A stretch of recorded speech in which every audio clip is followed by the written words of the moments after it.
Hello दोस्तों, आज मैं अपनी कहानी लिखने जा रही हूँ। ये कहानी आज से 2 साल पहले की है और सिर्फ 18 साल होने पर अभी 6 महीने बचे थे।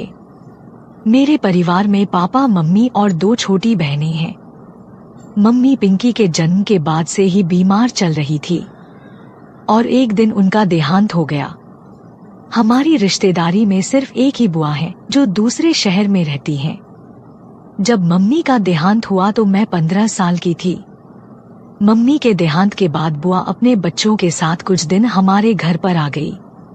माँ की मौत के बाद मेरा भी स्कूल जाना बंद हो गया था, क्योंकि मम्मी की मौत के बाद घर की सारी जिम्मेदारी मुझ पर आ गई थी और मेरा सारा दिन घर संभालने और रिंकी और पिंकी को संभालने चला जाता था। पापा भी उदास रहने लगे थे और उनके चेहरे पर हर वक्त एक उदासी सी रहती थी। पापा को यूं उदास देखकर मैं और बुआ अंदर ही अंदर काफी उदास थी, पर कोई कर भी क्या कर सकता था, क्योंकि मम्मी की मौत का गम आसा था जिसे इतनी जल्दी भुलाया नहीं जा सकता था। इसी तरह दिन बीत रहे थे कि एक दिन मैं और बुआ पापा के कमरे में उनका बिस्तर ठीक कर रहे थे। तभी मुझे लगा कि बिस्तर पर कुछ गिरा हुआ। जब मैंने उसे छू कर देखा तो मेरा सारा हाथ एकदम चिपचिपा सा हो गया, क्योंकि कुछ गिरा पड़ा हुआ था। मैं ये सोच रही थी कि हो सकता है पापा से कहीं कुछ गिर गया होगा, पर मैंने उसे साफ करने से पहले मुझे ये जानने की इच्छा होने लगी कि आखिर यह क्या है। मैंने जैसे ही बुआ को वो दिखाया और उनसे पूछा, बुआ ये क्या और ये यहाँ कैसे गिरा? बुआ शादीशुदा औरत थी जो देखती ही समझ गई, पर उन्होंने मुझसे कुछ नहीं कहा और मुझे साफ करने को कहा। अब मैंने भी बुआ से कोई सवाल जवाब किए बिना ही साफ कर दिया और सारा दिन बुआ का मूड भी कुछ उखड़ा उखड़ा था और उन्होंने मुझसे कुछ ज्यादा बात नहीं की। अगले दिन बुआ ने रात में मुझे अपने पास बुलाया और कहा, बेटी मैं तुम्हें एक बात कहना चाहती हूँ, अगर तुम ठंडे दिमाग से सोचो तो। मैंने भी सर हिला दिया और बुआ से कहा, आप जैसा कहोगी वैसा ही होगा। बुआ ने कहा, मैं वैसे 2-3 दिन बाद वापस अपने घर चली जाऊंगी, उसके बाद तुम्हें ही इस घर की देखभाल करनी पड़ेगी। अब भी तुम्हें अपनी छोटी बहनों की देखभाल एक माँ की तरह करनी होगी। अब तुम ही इनके लिए माँ हो और एक बात, घर मर्दों से नहीं औरत से ही चलती है। अब तुम्हें इस घर को एक लड़की की तरह नहीं बल्कि एक औरत की तरह संभालना है, क्योंकि तुम्हारे पापा तो नौकरी और बाहर का ही काम देख सकते हैं। बुआ ने दोनों बहनों को भी बुला लिया और उन्हें कहने लगी कि आज से तुम इसे दीदी नहीं मम्मी बुलाओगी। दोनों बहनों ने भी हाँ में सर हिला दिया।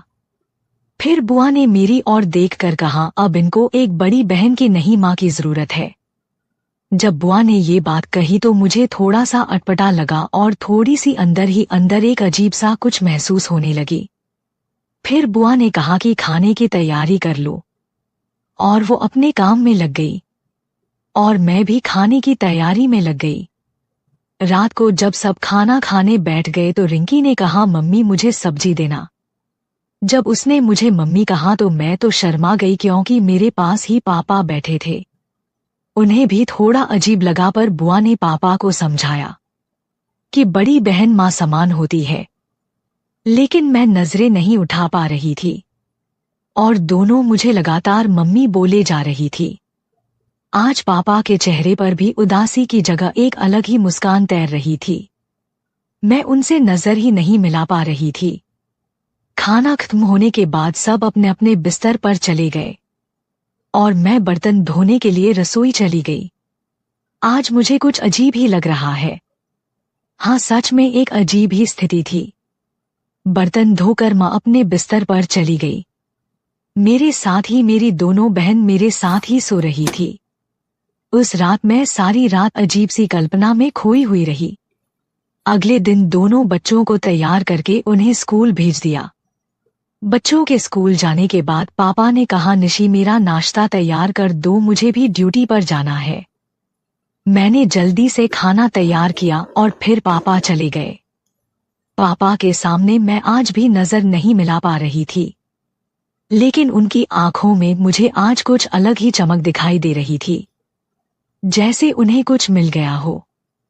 पापा के जाने के बाद बुआ ने मुझसे कहा, निशी अब तुमने घर को अच्छी तरह संभल लिया है। अब एक बात और है कि तुम्हारे पापा यहाँ से पोस्टिंग करवा रहे हैं। अगले 1-2 हफ्ते में उनकी पोस्टिंग हमारे शहर में ही हो जाएगी और उन्हें एक घर भी मिल गया है। अभी तुम एक बात और बताना, तुम नाराज तो नहीं होना कि तुम्हारी मम्मी के देहांत के बाद तुम्हारी पढ़ाई बंद हो गई है और तुम्हारे घर की इतनी जिम्मेदारी तुम्हें दी गई है। मैंने कहा, बुआ ऐसी बात नहीं है, मैं तो खुश हूं कि मैंने घर को संभाल लिया। बुआ ने कहा, ये तो ठीक है बेटी। और बेटी, एक बात जो तुम जानना चाहती थी, मुझसे मेरी ये बात बिल्कुल भूल गई थी कि बुआ किस विषय के बारे में मेरी बात कर रही थी। तो मैंने, बुआ आप क्या बताना चाहती थी? तो बुआ ने कहा कि तुमने मुझसे पूछा था कि तुम्हारा पापा के बिस्तर पर पड़ा वो क्या था। बेटी, दरअसल तुम्हारे पापा को अब तुम्हारी मम्मी की कमी बहुत खल रही है, इसलिए तो उनकी सेहत पर कितना बुरा असर पड़ता है और मैं उनकी बहन होने के नाते ये कभी नहीं चाहूंगी कि वो अपनी जिंदगी अपने हाथों से बर्बाद करे। मेरी बुआ की बात का मतलब मैं समझ रही थी कि बुआ क्या कहना चाहती हैं। फिर मैंने बुआ से कहा, बुआ जी तो फिर आप ही पापा को समझाएं कि वो इस तरह से अपनी जिंदगी बर्बाद मत करे। बुआ ने कहा, निशी अब वो मेरे कहने पर नहीं रुक सकती, क्योंकि मैं जानती हूँ रात को एक मर्द का औरत के बिना रहना कितना मुश्किल है और तुम्हारे पापा पिछले 5 सालों से बीवी के होते हुए भी अकेले ही तुम लोगों के लिए जी रहे थे। अब अगर कोई तुम्हारे पापा को कोई समझा सकता है तो वो एक औरत ही है। देखो, मेरी बात का बुरा मत मानना, जब तक तुम्हारी मम्मी थी तब तक मैंने तुम्हारे पापा से दूसरी शादी करने की बात भी नहीं की थी। अब जब तुम्हारी मम्मी नहीं है और मैं जानती हूँ कि वो पत्नी के बिना नहीं रह सकते, पर तुम तीनों बहनों की खातिर अपनी जिंदगी अपने हाथों से बर्बाद कर लेंगे, जो मैं हरगिज नहीं होने दूंगी। इसलिए मैं ये सोचती हूँ कि अब मुझे तुम्हारे पापा की दूसरी शादी करवानी पड़ेगी। बस मुझे अब यह चिंता है कि पता नहीं तुम्हारी सौतेली माँ तुम्हारे साथ और बच्चों के साथ कैसा व्यवहार करेगी। तुमने अच्छा किया जो इतनी बड़ी जिम्मेदारी उठा ली। निशी, तुम्हें एक बात और कहना चाहूंगी, अगर तुम मेरी बात सोच समझकर मानोगी तो। मैंने कहा, बुआ आप जो कहोगी वो मैं मानूंगी। उनको कहा, देखो बेटी, तुम्हारी मम्मी की मौत का सबसे ज्यादा असर तुम्हारे पापा पर पड़ा है, क्योंकि लाइफ के इस दोराहे पर वो बिल्कुल अलग पड़े हैं। मैंने कहा, बुआ मैं समझती हूँ। उन्हें कहा कि तुम भी अब जवान हो गई हो और देखने में भी अपनी मम्मी की तरह खूबसूरत हो अगर तुम। यह कहकर बुआ खामोश हो जाती हैं। बुआ ने इस बात पर जोर दिया कि मैं जवान हो गई हूँ। मेरे जवान होने पर जोर दिया तो मुझे कुछ अलग ही महसूस हुआ, लेकिन मैं कुछ बोली नहीं। मैंने बुआ से पूछा, अगर तुम आगे क्या? बुआ चुप रही, लेकिन मैंने जोर दिया तो बुआ ने कहा, जो मैं तुम्हें कहना चाहती हूँ वो शायद तुम्हें बुरा लगे, लेकिन मैंने जोर देकर कहा, बुआ मैं बुरा नहीं मानूंगी। फिर उन्होंने कहा, तुम्हारे पापा अभी केवल कुछ साल के हुए हैं और देखने में भी एकदम 28 के लगते हैं, फिट और तंदुरुस्त हैं। तुम्हारी मम्मी की मौत के बाद उनकी जिंदगी में बिना औरत के एक खालीपन आ गया। मैं चाहती हूँ उनका वो खालीपन भर जाए। मैंने कहा, कैसे? उन्हें कहा, जैसे तुम अपनी बहन की मम्मी बन सकती हो तो अपने पापा की पत्नी भी बन सकती हो। ये सुनके तो मेरे होश ही उड़ गए। मैं सिर्फ 15 साल की बच्ची थी, अपने पापा के बारे में ऐसा सोच भी नहीं सकती थी कि मैं पापा से शादी करके उनकी पत्नी बनूंगी और उनके बच्चों की मम्मी बनूंगी। बुआ ने ये क्या कह दिया? काफी देर तक एक खामोशी रही, फिर बुआ ने ही कहा, क्या हुआ निशी? मैंने कहा, बुआ ये आप क्या बोल रही, ऐसा नहीं हो सकता क्योंकि वो मेरे पापा हैं। बुआ ने कहा, मुझे पता था तुम ऐसा ही बोलोगी, इसलिए मैं तुम्हें नहीं बताना चाहती थी। तुम लोगों को तो सिर्फ अपनी फिक्र है और दूसरे की नहीं।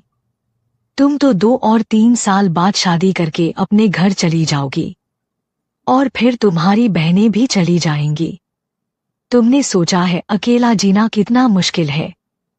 अगर पापा ने दूसरी शादी किसी और लड़की से कर ली तो वह तुम्हारी बहनों के साथ तुम्हारे साथ पता नहीं कैसे बर्ताव करेगी। तुम ही देख लो, तुम्हारी मम्मी जिंदा थी तब तुम्हारे पापा कितने खुश थे, और अब देख लो, उन्हें एक औरत के प्यार की जरूरत है। अगर किसी दूसरी लड़की के साथ शादी कर भी ली जाए तो पता नहीं वो कैसी निकलेगी।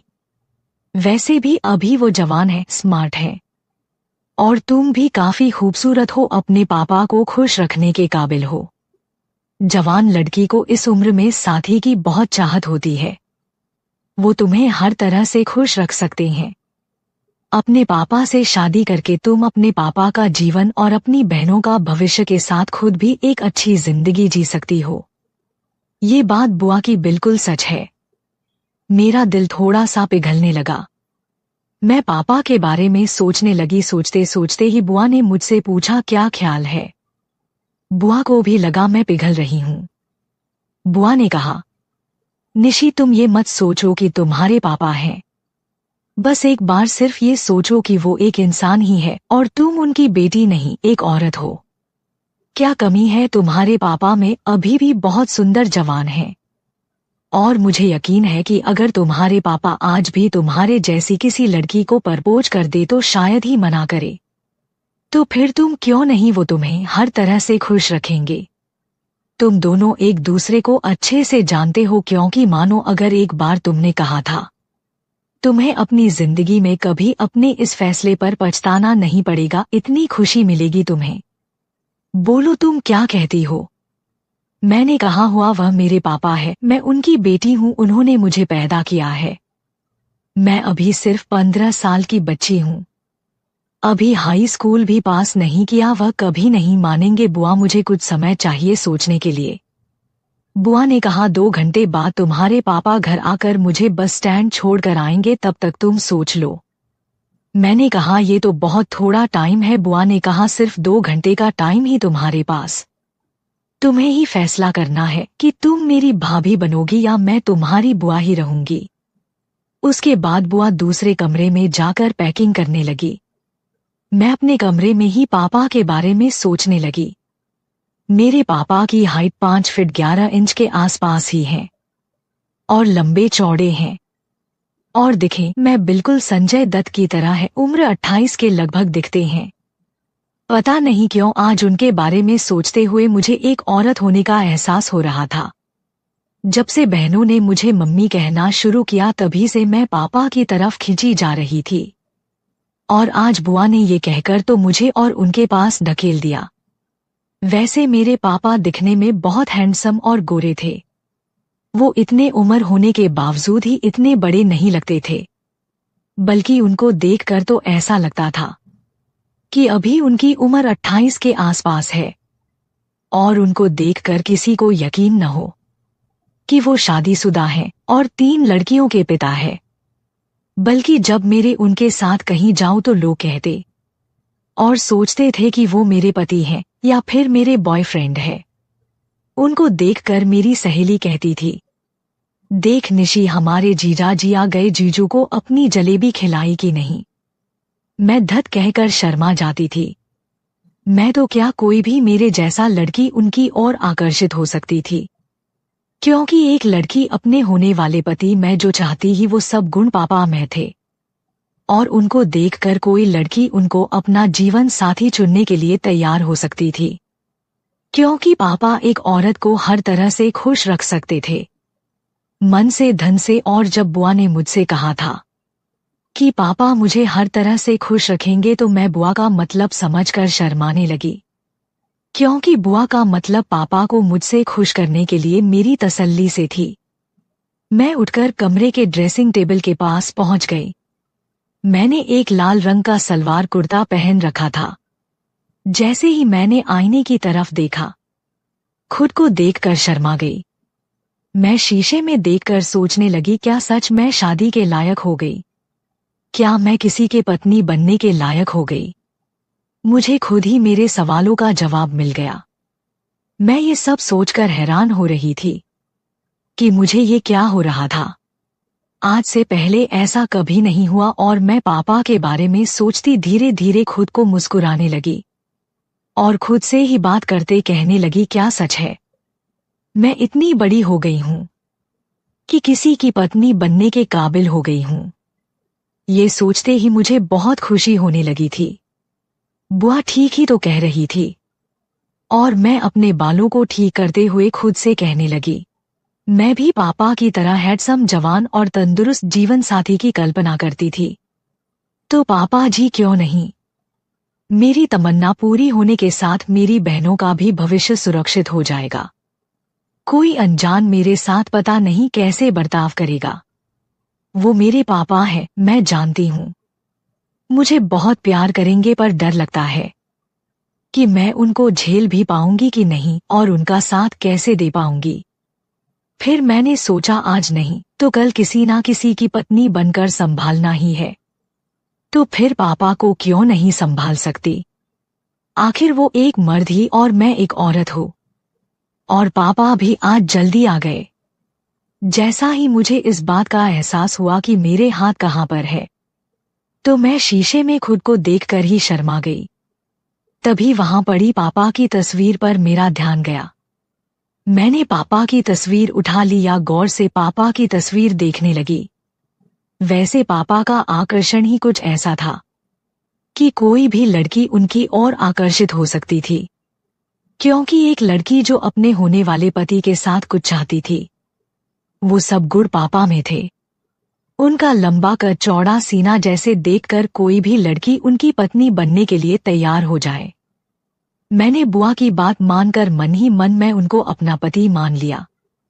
और पता नहीं उस समय मुझे क्या हुआ और मेरे पापा की तस्वीर देखकर ऐसे शर्माने लगी जैसे वो निहार रहे हो, और मैं अपनी आंखें झुका ली।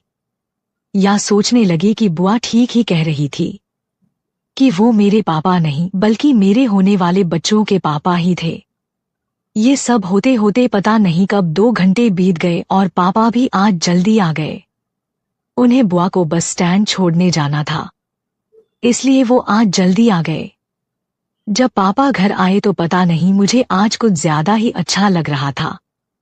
मैं अब पापा यानी कि अपने पति को देखने लगी थी और मेरे मुंह से अचानक यह निकल गया, लगता है ये आ गए हैं। मुंह से ये सब निकलते ही खुद शर्मा कर बोली, हैरान अभी से ये क्या सोच रही हूँ।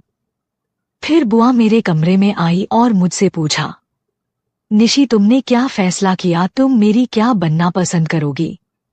मुझे बड़ी शर्म आ रही थी, पर बुआ ने मुझसे फिर कहा, बताओ निशी तुम मेरी क्या बनना पसंद करोगी? तो मैंने थोड़ा सा शर्मा कर अपना मुंह नीचे करके धीरे धीरे मुस्कुराने लगी। मेरे गाल शर्म से लाल हो चुके थे। मेरी जुबान मेरा साथ नहीं दे रही थी। मेरे चेहरे पर मुस्कुराहट देखकर बुआ भी समझ चुकी थी, पर वो मेरे मुंह से सुनना चाहती थी। बोलो ना निशी, क्या बनोगी? तुम मेरी भाभी बनोगी और या फिर मैं तुम्हारी बुआ ही रहूंगी? इस बार मैंने बुआ की बात सुनकर मैंने बहुत ही धीमे से कहा, मैं आपकी भाभी, और अपना चेहरा छुपा लिया।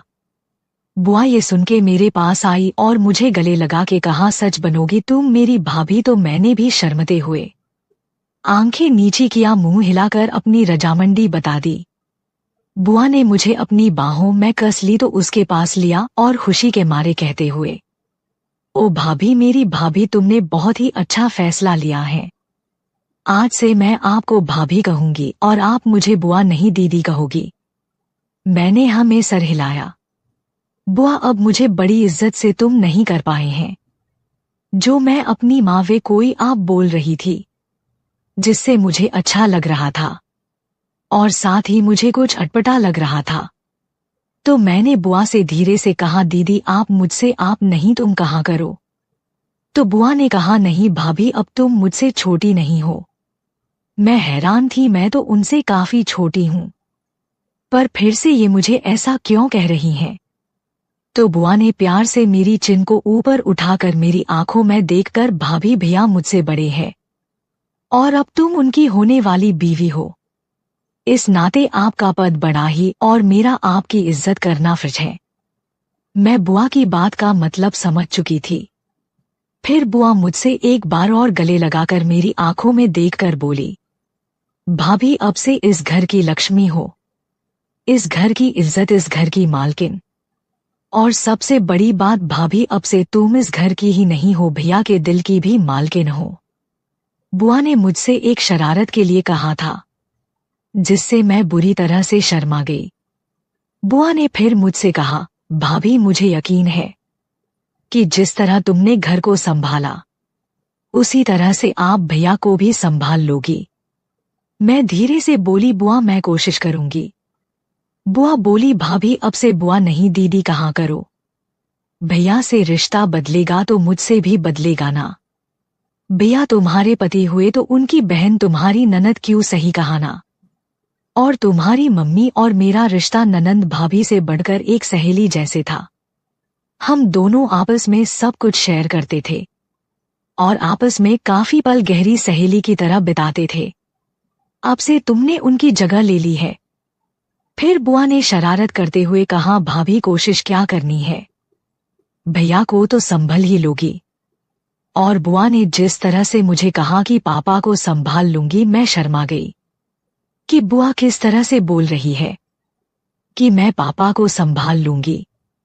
मुझे पापा को एक पत्नी की तरह संभालना था।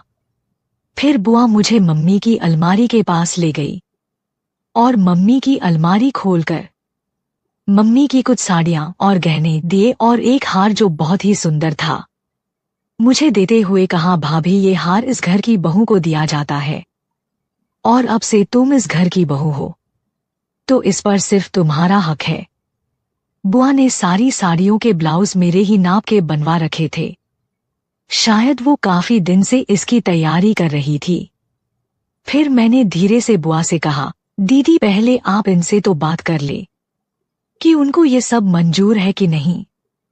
तो बुआ मुझसे छेड़ती हुई बोली, अभी से ही उनको। और फिर मुझे पायल देते हुई बोली, अच्छा है अभी से आदत डाल लो क्योंकि औरत अपने पति का नाम नहीं लेती है। फिर बुआ ने कहा, आप उसकी चिंता मत करिए, मैं बात कर लूंगी। मेरा दिल कह रहा था कि पापा इस रिश्ते से मना कर देंगे, लेकिन मुझे इस बात की उम्मीद तो कम थी। मुझे कम इसलिए लग रही थी कि किसी भी मर्द को मेरी जैसी पत्नी मिले तो मना नहीं कर सकता। फिर मैंने कहा, दीदी। बुआ बोली, हाँ भाभी बोलो, कुछ कहना है। मैं बोली, दीदी अगर ये शादी होती ही तो बच्चे, मेरा मतलब रिंकी और पिंकी, उनकी मम्मी मैं ही रहूंगी। बुआ बोली, ये भी कोई कहने की बात है, तुम ही उनकी माँ रहोगी, कोई उनको कुछ नहीं बताएगा। पर भाभी मैं तो कहती हूँ उनकी माँ तो तुम हो और भैया के साथ शादी के बाद आप लोग एक बच्चा कर लो। बुआ के मुंह से पापा और अपने बच्चे की बात सुनकर मैं शर्म से पानी पानी होते हुए चेहरा झुकाकर धीरे से बोली, दीदी मैं बच्चे के लिए मना थोड़े ही कर रही हूँ, पर मैं उस लायक तो हो जाऊं। दीदी मुझे 6 साल का समय तो दो, मैं तो बस ये कह रही हूँ कि और बच्चे होने से आपके भैया का प्यार रिंकी और पिंकी के लिए कम ना हो, और तब तक यह बच्चे भी बड़े और समझदार हो जाएंगे, हमारा प्यार भी नहीं बटेगा। बुआ बोली, तुम क्या कुछ सोच रही हो, ऐसा कुछ नहीं होगा, बस तुम दोनों को प्यार होना चाहिए। बुआ शरारत करते हुए बोली, मैं सब समझती हूँ, तुम अभी क्यों मना कर रही हो, ताकि अपने पापा के साथ। मैंने कहा, धत दीदी कैसी बातें कर रही हैं। दीदी बोली, अपनी भाभी के साथ मजाक भी नहीं कर सकती, अब हम सहेली हैं नंद भाभी होने के साथ। फिर पापा उनका सामान उठा के गाड़ी की डिग्गी में रखने लगे। फिर बुआ ने कहा, भाभी तुम भी हमारे साथ बस स्टैंड चलो। मैंने पापा की तरफ देखा तो उन्हें बैठने का इशारा किया। मैं जैसी ही पिछली सीट पर बैठने लगी, बुआ ने कहा, निशी तुम यहाँ बैठो, और मुझे आगे बैठा दिया। मैं आगे बैठ गई, लेकिन आज आगे बैठने का कुछ अलग ही माहौल महसूस कर रही थी। हम बस स्टैंड पहुंच गए और बुआ को बैठाकर घर की तरफ चल दिए। पापा वापसी में गाड़ी में बैठे मुझे चोर नजरों से देख रहे थे, साथ में हल्का हल्का सा गुनगुना भी रहे, और इसी तरह हम घर पहुंच गए। मैंने पापा से पूछा कुछ चाहिए तो उन्होंने चाय मांगी और वो अपने कमरे में चले गए। मैंने भी अब बच्चों के लिए खाने की तैयारी कर ली है। कि वो स्कूल से आकर ही खाना खाते हैं। शाम को मैं खाने की तैयारी करने लगी और टीवी देखने लगी। वैसे तो हम सब एक साथ खाना खाते थे, लेकिन आज मैंने पापा और बच्चों को पहले खाना खिलाया। पापा ने मुझे भी साथ बैठकर खाने को कहा, तो मैंने कहा आप लोग खा लीजिए, मैं बाद में खा लूंगी।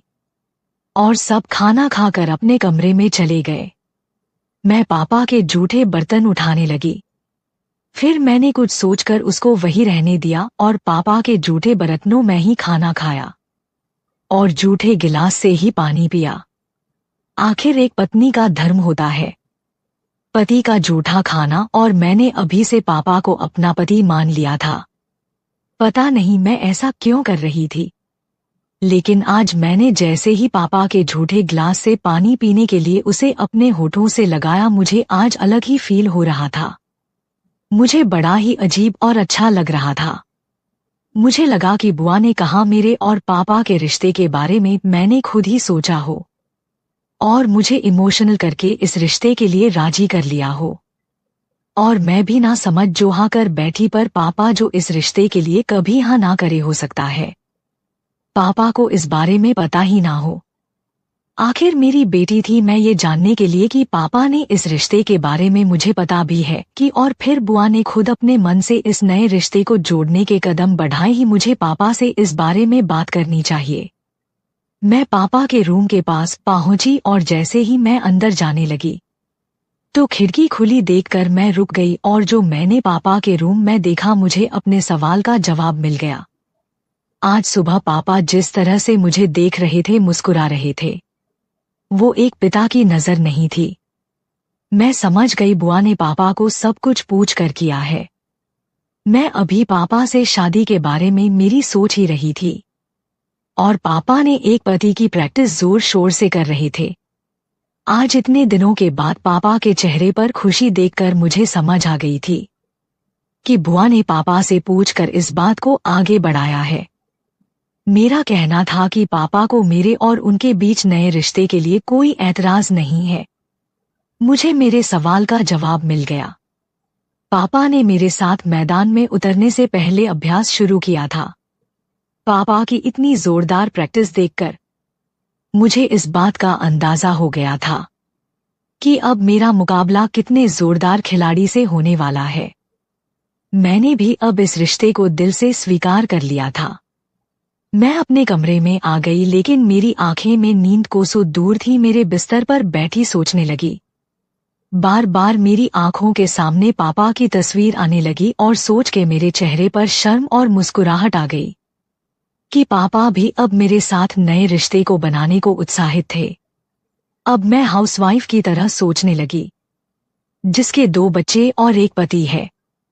मैंने बुआ की दी हुई साड़ियां उठाई और ब्लाउज उठाया, एक अच्छी सी साड़ी चुनी और मैचिंग ब्लाउज सेलेक्ट किया। उसको लेकर मैं बाथरूम में गई और बुआ की दी हुई साड़ी पहनकर बाहर ड्रेसिंग टेबल के सामने आ गई। फिर मैंने मम्मी के गहने उठाए और एक एक करके सब गहने, पैरों में पायल, गले में हार, हाथों में सोने की चूड़ियां और मांग का टीका सब पहनने के लिए। आखिर में एक चुटकी सिंदूर और मम्मी का मंगलसूत्र अपने गले में बांध के देखा तो मैं काफी सुंदर दिख रही थी। अब मैं बिल्कुल नई नवेली दुल्हन की तरह लग रही थी। मैं अपने आप को इस रूप में देखकर खुद ही शर्मा रही थी। अगले दिन रविवार का दिन था। पापा बोले निशी चलो कहीं बाहर घूम के आते हैं। मैं परेशान हूँ, पापा आज इतने खुश कैसे हैं और मुझे कुछ अलग ही नजर से देख रहे हैं। फिर मुझे पापा का मुझे इस तरह से देखना अच्छा लग रहा था। मैं ये सोच के खुश भी थी और थोड़ी परेशान भी। फिर सोचा जो होगा देखा जाएगा। आखिर मुझे संभालना ही होगा क्योंकि अब वो मेरे पति जो बनने वाले थे। तो पापा की बात सुनकर पापा से बोली, जी पापा, और फिर मैं और बच्चे नहा धोकर तैयार हो गए। तो पापा ने एक पैकेट मुझे दिया और कहा ये निशी ये लो।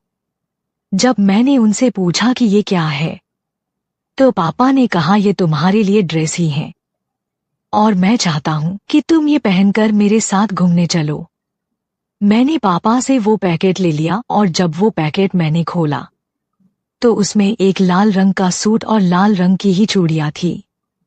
मैंने वो ड्रेस पहन ली और चूड़ियां भी, और हम गाड़ी की तरफ चल दिए।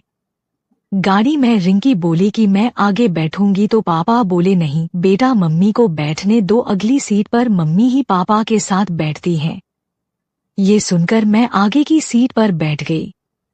मुझे अच्छा लगने लगा। पापा बोले निशी एक बात कहूं, अगर बुरा ना मानो तो। मैंने कहा जी कहिए पापा। उन्हें कहा जब से दोनों बच्चों तुम्हें मम्मी कहने लगी हैं तो तुम मुझे पापा मत कहो प्लीज। मैंने पूछा क्यों, तो उन्हें कहो कि तुम भी पापा कहोगी और बच्ची भी कहेंगे, लेकिन तुम्हें बच्चे मम्मी कहते हैं तो इन बच्चों की मम्मी तुम हो, बच्चों का पापा मैं हूँ, इसलिए तुम मत कहो। और अगर कोई बाहर वाला तुम्हें बच्चों के साथ तुम्हें मुझे पापा कहता देखेगा तो क्या कहेगा। मैं एक कामुक मुस्कान के साथ बोली अगर आपको पापा नहीं कहूँ तो फिर क्या कहूँ। पापा बोले तुम्हें नहीं पता। मैं थोड़ा शर्मा कर जी मुझे कैसे पता चलेगा। मैंने ये कहा आप ही बता दीजिए क्या कहूँ, तो उन्हें कहा जैसा रेखा मुझे बुलाती थी। रेखा पापा की बीवी और मेरी मम्मी का नाम था। तुम मुझे वैसे ही बुला सकती हो और मुझे मेरे नाम से, और फिर जैसे तुम्हारी मम्मी मुझे बुलाती थी। बोलो निशी तुम मुझे वैसे ही बुलाओगी ना। तो मैं अलहड़ सी मुस्कुराती हुई शर्म से ना मैं सर हिलाया, ये मुझसे नहीं होगा। पापा बोले क्यों नहीं हो पाएगा, इसका मतलब तुम अभी मुझे स्वीकार नहीं कर रही हो। मैं बोली ऐसी बात नहीं है पापा, तो मैं बड़ी होने पर आपके जैसा ही पति चाहती थी। कुदरत का खेल देखिए कि उसने आपको ही मेरा जीवन साथी बना दिया। दोस्तों आगे की रोमांटिक कहानी दूसरे वीडियो में है। हेलो दोस्तों, आपको यह कहानी कैसी लगी कमेंट बॉक्स में जरूर बताएं। और आपसे निवेदन करती हूँ कि अगर आप हमारे चैनल पे नए हैं तो हमारे चैनल को सब्सक्राइब करके हमें सपोर्ट करें। हम आपके लिए रोमांटिक कहानियां लाते रहेंगे। धन्यवाद।